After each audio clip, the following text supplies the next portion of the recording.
Haleluya, shalom semua kekasih Tuhan. Senang di pagi hari ini, di awal minggu kita boleh bersama-sama kembali berjumpa lewat program Saat Teduh. Mari kita lanjutkan seri pengajaran tentang healing. Bagaimana kita bisa menikmati kesembuhan dan pemulihan daripada Tuhan. Anda sudah siap? Mari kita berdoa. Bapak, terima kasih buat pagi yang luar biasa. Pagi yang Kau janjikan untuk kami boleh menikmati semua yang terbaik daripada-Mu.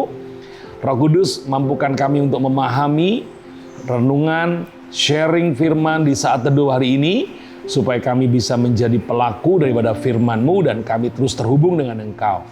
Dalam nama Tuhan Yesus, haleluya. Amin. Membahas seri tentang kesembuhan dan pemulihan atau healing adalah sesuatu yang sangat menarik. Berapa banyak saudara merindukan pemulihan? Berapa banyak saudara mengharapkan kesembuhan daripada Tuhan? Engkau yang sedang sakit, engkau yang sedang berbeban berat, mungkin engkau sedang berharap daripada Tuhan, karena mungkin sekitarmu tidak peduli dengan keadaanmu. Tapi tidak perlu khawatir, Tuhan selalu peduli dengan kita. Mari kita lihat dulu ayat dasarnya, saudara. Saya mengulang lagi. Kita coba baca dalam Yeremia pasal 33 ayat yang ke-6. Sesungguhnya aku akan mendatangkan kepada mereka kesehatan dan kesembuhan, health and healing. Dan aku akan menyembuhkan mereka dan akan menyingkapkan kepada mereka kesejahteraan dan keamanan yang berlimpah-limpah. Kekasih Tuhan, dari ayat yang kita baca, kita tahu bahwa Tuhan itu menyediakan kesehatan dan kesembuhan. Dia bukan hanya menyediakan, dia bukan hanya mendatangkan, tetapi dia juga memberikan. Bahkan yang diberikan kepada kita, kesehatan, kesembuhan, kesejahteraan, keamanan, itu bukan sedikit-sedikit, tetapi berlimpah-limpah, dan itu tidak ada batasnya untuk kita sebagai orang-orang yang percaya. Tetapi yang menjadi pertanyaan adalah bagaimana kita bisa mendapatkan itu semua, health and healing, kesehatan dan kesembuhan, keamanan, kesejahteraan, itu bisa sampai dalam kehidupan kita. Menarik sekali. Dalam 3 hari ke depan kita akan belajar dari Markus pasal yang ke-5, yang mana dalam Markus pasal yang ke-5 ini ada 3 peristiwa yang sangat-sangat menarik untuk sama-sama kita pelajari. Bagaimana cara dan pola daripada Tuhan memulihkan. Bagaimana cara dan pola Tuhan menyembuhkan kita.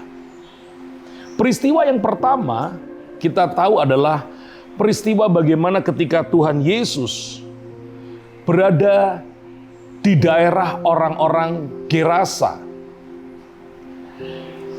Dalam Markus pasal yang ke-5 ayat 1 sampai dengan ayat yang ke-20, Anda nanti bisa membaca di sana peristiwa bagaimana Yesus mengusir roh jahat dari orang Gerasa. Kita tahu bahwa di kota Gerasa atau di daerah Gerasa ada seorang pria yang oleh warga itu sudah berkali-kali dibelenggu dengan rantai dan rantainya bisa diputuskan. Tidak ada orang yang bisa mengendalikan seorang yang kerasukan roh jahat ini. Sehingga setiap hari kesehariannya orang yang dirasuk roh jahat ini ada di pekuburan, jauh dari lingkungan masyarakat. Mungkin kita berpikir bahwa orang yang seperti ini nggak akan ditolong sama Tuhan. Jangan salah, saudara. Inisiatif untuk menyembuhkan, inisiatif untuk memulihkan, itu selalu datang daripada Tuhan. Saya yakin orang-orang di Gerasa yang sudah kewalahan dengan seorang yang dirasuk setan ini, ya, bukan hanya menyerahkan pria ini tinggal di pekuburan saja. Tapi saya yakin orang-orang di Gerasa juga selalu berharap, apalagi keluarganya, berharap untuk pemulihan terjadi atas keluarganya. Itu sebabnya kalau kita mungkin mendengar sahabat kita sakit, mendengar teman kita sakit. Kita pengen membantu. Tapi apa daya? Mungkin kita punya keterbatasan waktu. Mungkin kita juga punya keterbatasan dana. Sekali lagi, mari sama-sama kita berdoa untuk mereka. Saya yakin warga di Gerasa juga berdoa untuk pemulihan pria yang dirasuk setan ini. Dan kita tahu Tuhan yang awalnya, sejak dari awal, Dia begitu peduli, Dia begitu care dengan kita. Pasti mendengar doa-doa kita. Ketika Tuhan datang di Gerasa, lalu berjumpa dengan pria ini. Singkat cerita, pria ini dilepaskan dari kuasa jahat. Demikian juga dengan kita. Tidak ada persoalan yang Tuhan tidak sanggup untuk menolong. Itu sebabnya, bawalah doa-doamu untuk orang-orang yang kau kasihi. Yang belum sempat kau kunjungi, belum sempat kau bantu, tetapi engkau terbeban untuk pemulihan mereka. Terbeban untuk kesembuhan mereka. Ambil kesempatan untuk berdoa. Dan saya yakin Tuhan pasti akan melawat mereka dengan caranya. Tuhan pasti akan menolong, menyembuhkan, membela orang-orang yang kita doakan. Sekali lagi, Tuhan menyediakan health and healing, kesembuhan dan pemulihan. Tetap semangat, tetap terus berdoa, saling mendoakan satu dengan yang lain. Tuhan memberkati. Mari kita berdoa. Bapa, kami mengucap syukur buat hari yang luar biasa di minggu ini. Kami boleh belajar dari peristiwa seorang yang kerasukan roh jahat di daerah Gerasa.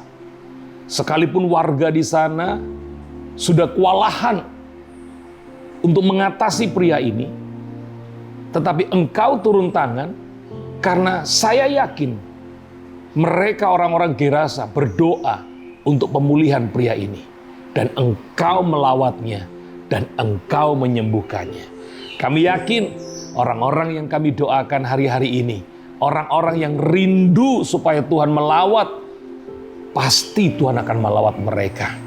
Kekasih Tuhan, mari angkatlah tanganmu, terimalah berkat yang telah Bapa curahkan. Sejak daripada Abraham, Ishak sampai Israel, mengalir dalam hidupmu, hari ini bahkan sampai selama-lamanya. Dalam nama Yesus, semua yang percaya diberkati Tuhan katakan, amin. Tetap protokol kesehatan di mana-mana berada dan diberkatilah kita semua, saudara semua kekasih Tuhan sepanjang minggu ini dengan berkat-berkat yang tak terduga-duga. Tuhan memberkati. Shalom.